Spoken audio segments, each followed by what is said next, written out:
Just my people, as the halt, it don't happen. No update don't follow to concerning Iran and US. This is the first image of the missile hit by US on Iran four-door nuclear facility. Please watch, share, and drop your thoughts in the comment section. So what you see behind me now is the first image of a post-strike. It's a post-strike image of the strike by the United States on the Iranian Fordo nuclear facility. It comes from the international geointelligence expert Damian Simon.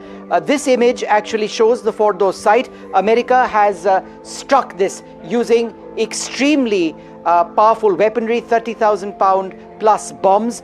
These are the GBU-57s, deep penetrator weapons. And what we can show you now, and let me just explain, are the possible entry points. So let's focus over here.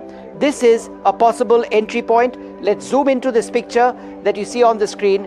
And you can see the holes over here, which likely mark the exact area where an entry point has taken place. In other words, one of the bombs went in over there. This is another entry point. If we zoom out, we can point out another entry point, right, over here.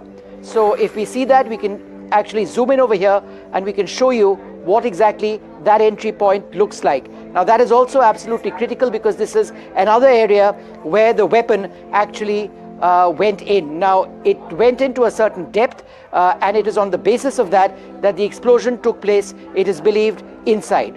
Now these are the tunnel entrances. These tunnels go into the hillside and these appear now to have been sealed with dirt, presumably as a result of the explosion which has taken place inside because of the US weapons which pierced that mountainside before exploding.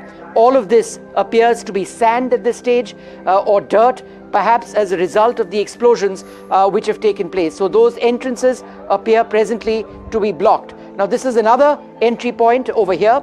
And again, if we zoom into this entry point, I can show you that the entry into the tunnel appears to have been blocked. So this is the site. It's a mountainous region. It is inside this particular nuclear facility, Fordo, which was struck by the Americans earlier on today using B-2 stealth bombers. So that's what the overall situation is over here. This is, and it's been brought out by the international geoint expert Damian Simon, possibly the first publicly released image of the impact of the US strike on one of the 3 Iranian nuclear facilities which was struck. Give you details of the strikes by America and the number of bombs that were used. Essentially, you had 6 bombers, B-2 bombers, going into Iranian airspace, dropping 12 bunker buster bombs. These bunker busters is essentially a GBU-57. Here's how it works. So we've used AI to kind of reimagine how exactly this strike took place. The B-2 bombers that I was referring to, it almost looks like a UFO when you look at it. It went right into Iranian airspace in the dead of night, completely stealth, which is why there was no detection whatsoever when this entered into Iranian airspace. It's the only aircraft that's actually capable of carrying these bunker buster bombs, which is why it was used. So each of these carried 2 bunker buster bombs, which is the GBU-57, and then went into Iranian airspace. The total weight is 13,600 kilos. Warhead that we're talking about is 2,700 kg. So this particular B-2 bomber went into Iranian airspace carrying this massive bomb essentially. How does it work? Well, it's very interesting to see. It doesn't just touch the ground and then blast off. Once, in fact, the B-2 bomber drops these bunker buster bombs, it's got its name for this very reason. It burrows right in, goes right through all the dense rock underneath which this particular facility is in Fordo. So it goes below about 40 meters of dense rock, reaches that fortified underground bunker, and then boom, explodes. So whatever is placed underground, all of that completely destroyed in a matter of seconds. So it can penetrate up to 200 feet. And that's how it manages to get right down there. For good measure, America, mind you, didn't just use one GBU-57. They used a dozen of those to ensure that it can destroy all of the setup in this entire location as well. So this entire setup facility destroyed. The question, of course, of damage is something we'll have to wait and watch for a proper objective assessment as well, because there are claims and counterclaims being made. But this is why this bomb essentially has been a game changer in the conflict. Israel has been counting on America stepping in to target the Fordo base. Let me bring in on this broadcast Dan Pfefferman, National Security Analyst and Intelligence Officer specializing in Middle East affairs. He's joining us from Tel Aviv. Mr. Pfefferman, thank you very much for your time. For Israel, of course, with America entering this conflict, they've been counting on it. Mr. Netanyahu has hailed this particular moment. But how do you and your expertise actually see this now moving forward? Do you see this now escalating further? Hi, thanks for having me on. There's essentially two paths that this can go forward right now. And I'm not sure which one Iran will take yet. We're waiting now to see how it digests what happened, and then how it will respond. One path is that Iran can accept America's statement, President Trump's statement in the press conference, whereby this is an attack specifically and directly on Iran's nuclear program. And Iran has the chance to end this right now. It can choose the path of at least temporary de-escalation. Of course, the Iranian leaders are going to be obviously offended and hurt by this strike. It's a huge hit on national pride.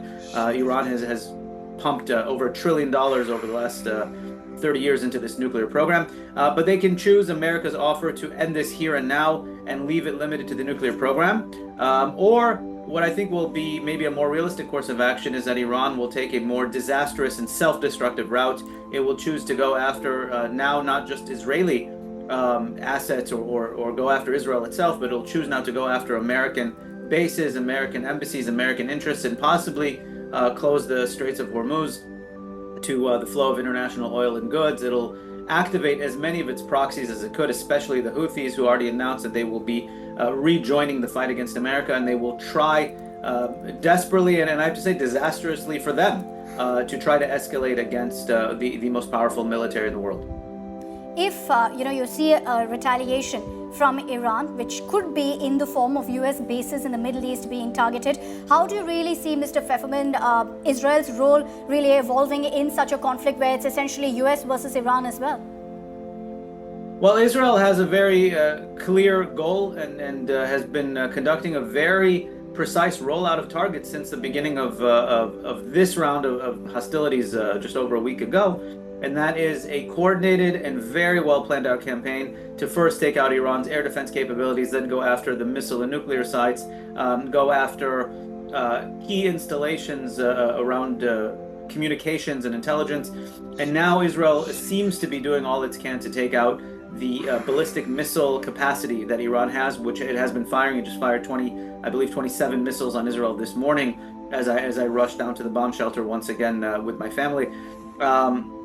So Israel's role is going to be continuing to take out this ballistic missile capacity after it did significant damage to the nuclear program, after it already completely neutralized Iran's air defense capabilities. Any further escalation will have to be, of course, coordinated with the United States, and we could be looking at a significant escalation on Iran's power grid, Iran's civilian or transport infrastructure, if we're talking about airports, seaports, etc., which would make it very difficult for Iran to continue functioning as a country. Of course, Iran is a very large country, and so this is a complex operation that could take time. And I only hope that Iran takes the hint, which is really more than a hint here, and backs down, at least for the time being. I'm sure you agree with me that that seems unlikely because, for Khamenei, it will essentially be sending across a message of weak leadership if he chooses to stand down at this particular point, especially at a time when Israel, America has been also dropping all of these hints of a regime change.